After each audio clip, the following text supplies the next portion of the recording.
Bismillahirrahmanirrahim. Waalaikumsalam warahmatullahi wabarakatuh. Perlu dipertanyakan lebih dulu apa yang dimaksudkan dengan tasawuf. Ini nisbatnya kemana tasawuf itu? Sebagian orang mengatakan tasawuf itu kembalinya ke ahlu suffah, dan itu salah besar. Karena as-suffah itu adalah emperan atau beranda masjid. Seandainya tasawuf itu ke suffah, niscaya nisbatnya bukan sufi, tetapi apa? As-sufi. Tapi prakteknya mereka menamakan diri mereka sebagai as-sufi. Berarti apa? Bukan dari ahlus suffah.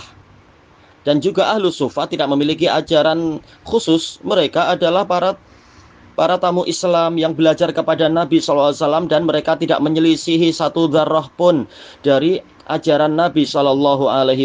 Mereka adalah para sahabat yang setia dengan ajaran Nabi, bukan membuat ajaran sendiri seperti yang dibayangkan oleh orang-orang sufiyah. Sebagian mengatakan itu dari, yaitu apa? Sofwah, yaitu kejernihan hati. Dan ini salah. Seandainya dia dinisbatkan kepada kejernihan hati, niscaya bukan as-sufi tapi apa? As-sofawi. Makanya sebenarnya sufi ini nisbatnya pada suf. Suf adalah bulu domba.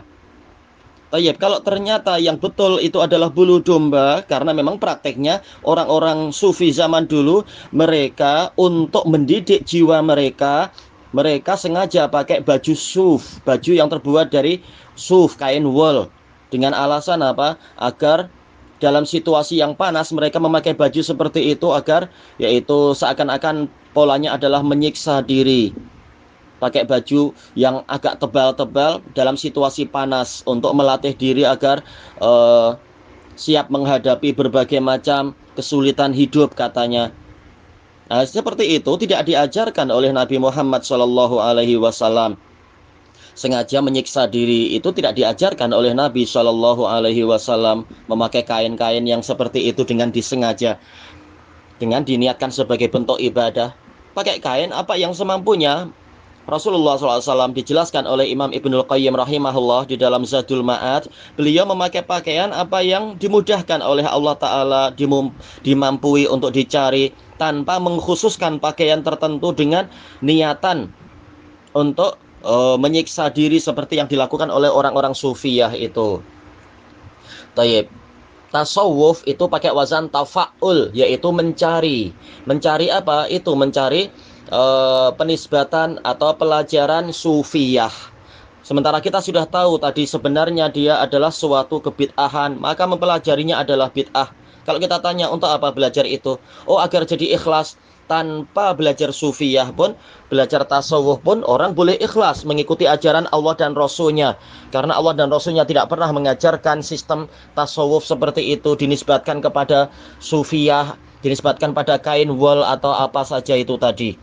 Tapi apa? Belajar sesuai dengan apa yang diwahyukan oleh Allah Ta'ala dalam Quran, diajarkan oleh Nabi dalam As-Sunnah, dibimbing oleh para sahabat Rasulullah SAW. Kalau tujuannya agar biar jadi zuhud, kayak belajar zuhud seperti yang diajarkan Nabi, tidak buatan-buatan sendiri oleh orang yang mereka tidak maksum. Atau kalau biar jadi warok seperti waroknya Nabi dan para sahabat, tidak dengan ajaran-ajaran yang aneh-aneh yang dibuat oleh orang-orang sufiyah yang ujung-ujungnya membagi tingkatan agama tidak seperti yang diajarkan oleh Allah dan Rasulnya, tetapi membagi menjadi tiga, yaitu syariat. Kalian orang awam ikut syariat.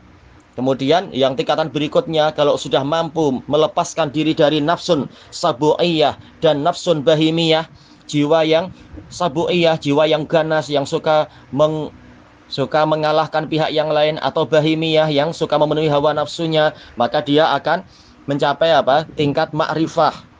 Kenal hakikat alam semesta ini, sehingga kalau sudah mencapai tingkat makrifat tak perlu lagi ibadah. Ajaran dari mana ini? Sementara Allah Ta'ala telah berfirman kepada Rasulnya, wa'bud rabbaka hatta ya'tiyakal yakin. Sembahlah Rabbmu sampai datangnya perkara yang diyakini. Apa perkara yang diyakini? Yaitu kematian. Karena ayat Quran dijelaskan oleh ayat Quran yang lain, hatta atanal yakin, yaitu sampai kami didatangi oleh kematian. Sampai sejak bila orang kafir itu mencapai tingkatan keyakinan? Maksudnya adalah apa? Kematian. Kami terus-menerus mendustakan hari kiamat sampai datangnya kematian. Al-yakin adalah kematian. Jadi Nabi Muhammad disuruh untuk beribadah sampai datangnya kematian. Demikian pula para nabi yang lain. Nabi Isa mengatakan, wa ausoni bis sholati waz zakati ma dumtu hayya. Allah mewasiatkan kepada saya untuk sholat dan zakat selama saya masih hidup.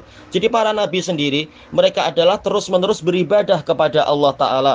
Demikian pula keluarga Nabi, innahum kanu yusari'una fil khairat wa yad'unana raghaban wa rahaba wa kanu lana khashi'in. Setelah Allah menceritakan para nabi dan keluarga mereka, sesungguhnya mereka itu selalu berlomba-lomba di dalam kebaikan dan mereka berdoa kepada kami dalam keadaan rasa takut dan cemas, dan mereka senantiasa khusyuk kepada kami. Jadi mereka terus-menerus beribadah, baik para nabinya, demikian pula keluarganya. Tayyib. Dan kita diwajibkan untuk mencontoh Nabi. Nabi ibadah sampai mati, kita juga ibadah sampai mati. Tidak seperti ajaran sufi yang sombong itu. Setelah mencapai tingkatan tertentu, maka kami tak perlu lagi ibadah. Kemudian kalau sampai tingkatan lebih tinggi lagi, kami mencapai tingkat hakikat, yaitu apa? Kami adalah Allah itu sendiri. Na'udzubillah, kesombongan seperti itu. Lalu di mana hasil ibadahnya?